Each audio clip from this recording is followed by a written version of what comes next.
m'appelle Daniel Bonneau, peintre animalier, sculpteur animalier. Je pense que je suis nouveau passionné au départ. Alors, ma mère, elle, dans le journal Le Soleil, découvre qu'il y avait l'école qui s'appelait Famous Artist School qui cherchait à avoir une relève des étudiants. Alors, j'ai été accepté. Alors, j'avais à ce moment-là un test d'aptitude à passer. J'ai resté avec eux à l'académie pendant 1 an et demi, 2 ans, ce qui m'a donné comme une certitude que j'avais du dessin et que je voulais aller adhérer vers la peinture. Tu as 17 ans, et puis là, il y a d'autres choses qui se présentent, fait que tu as des choix à faire, alors ce qui fait que j'ai abandonné un petit peu la peinture. Suite à ça, moi, mon ex-épouse, suit des cours de peinture. Alors moi, je l'ai dit, elle suit des cours de peinture, fait que là, ça m'a remis en question. Et à ce moment-là, j'ai recommencé à peindre, et depuis ce temps-là, je peins tout le temps. Dans mes tableaux, il y avait toujours comme un animal, ce qui fait que dans mon cheminement, j'ai décidé que le restant de mes jours, mon nom serait Daniel Bonneau, passionné d'art animalier. J'ai peint, comme tout le monde, là, des visages, j'ai peint des chalets, j'ai peint des paysages de 4 saisons. Sauf qu'il y a un monsieur ici, moi je demeure à Saint-Anselme, il y a un abattoir, c'était le directeur général. Alors lui, il me commande de lui faire un coq.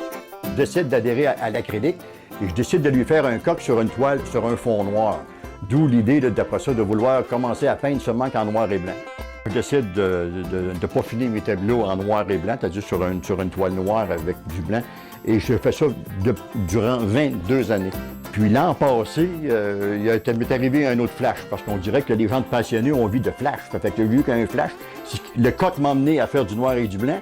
Puis l'autre flash, c'est un monsieur qui m'a demandé de faire une tête d'Indien en noir et blanc dans l'intérieur d'une corne d'orignal. Alors je décide de mettre du brun à mon noir et blanc. Aussi, je fais de la sculpture, comme vous pouvez voir, là, je suis en train de gosser une petite tête de canard. J'avais les 2 pieds sur une roche en pleine forêt, j'étais en train de faire de l'observation, puis je me suis rendu compte que le corps de cette roche-là pouvait être un corps d'un aigle. J'ai décidé de faire un aigle. Mais après ça, je me suis dit, bien, un aigle, c'est spécial, mais pourquoi je ne fais pas des canards? Et puis l'an dernier, je découvre l'animation sur roche. Fait qu'en trouvant le corps pour faire le canard de pierre, je trouvais que sur le corps, des fois, il y avait comme un animal animé. Fait qu'avec le pinceau, je fais un œil et j'anime et je montre aux gens qu'est-ce que c'est. Il s'en vient pour moi au mois d'août 2011, le 27 août, le 28 août 2011, un vernissage au centre d'exposition et de congrès à Lévis. Je vous attends le 28 août 2011 à mon exposition qui aura lieu au centre des congrès. Alors, merci et bonne exposition. On se verra là à ce moment-là.